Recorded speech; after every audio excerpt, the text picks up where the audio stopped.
Alors, allez maintenant sur Eclipse.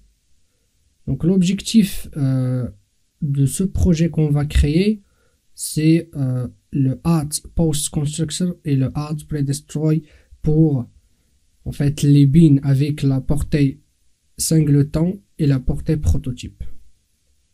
Et en fait, préparez-vous dès maintenant, vous allez voir qu'il y a une subtilité pour la portée prototype. Ok, très bien.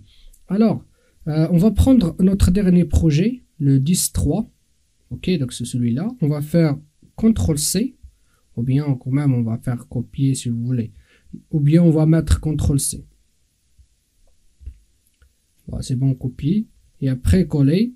Et ensuite, ce qu'on va l'appeler, c'est le chapitre 11, notre premier projet, application, si vous voulez, cycle de vie.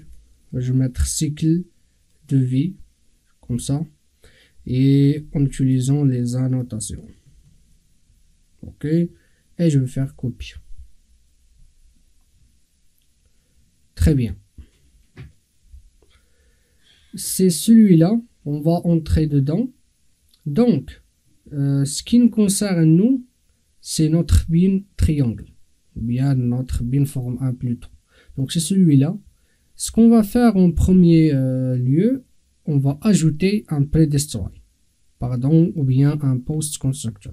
Ok, donc on pourrait la faire, on va ajouter en fait une fonction qui va retourner par exemple rien, et on va l'appeler mon post constructor. Ok, et à l'intérieur, on va juste afficher qu'on est dans le post constructor. Sysout, il est là, et après je suis dans le post constructor. Après, il faut vérifier aussi que dans votre qu'il existe un constructeur, soit sans paramètre, soit avec paramètre. Je ne sais pas quelle injection vous faites. Si vous faites l'injection, par exemple, à l'aide de setter, donc il faut ajouter un commentaire ici. Si vous faites l'injection à l'aide d'un constructeur, comme vous voyez ici dans mon exemple, il faut ajouter quand même un commentaire ici, comme quoi nous sommes dans le constructeur triangle. Ok, donc pour l'instant, on a créé une fonction qu'on l'a appelée mon post constructor, et comme j'ai expliqué, on va ajouter la notation post constructor. Donc je mets post et CTRL espace, il va vous proposer, donc c'est la première. Voilà, très bien. Et ce qu'on va faire, on va ajouter une autre méthode qu'on va appeler predestroy. Ok, donc c'est public aussi, void. Après, vous pouvez l'appeler mon predestroy. D'habitude, ce genre de fonction le met à la fin, mais comme vous voulez, sysout. Et là, je vais mettre je suis dans le predestroy.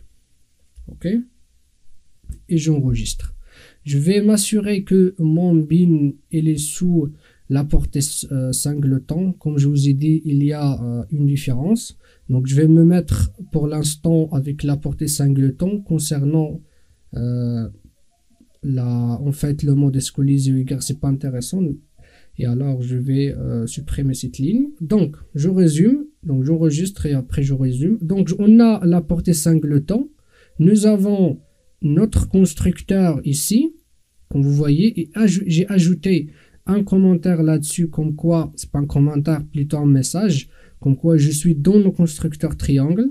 Et après j'ai deux fonctions, une pour le post constructor, comme vous voyez, et une pour le predestroy. Donc j'ai oublié, on peut être predestroy ici, pre, CTRL espace, c'est celle-ci. Et une fonction qui est qui va faire les traitements avant la destruction. C'est ce qu'on appelle predestroy. Ok, très bien. J'enregistre. Donc voilà mon bin. Donc là, je vais le supprimer. Ok, CTRL S.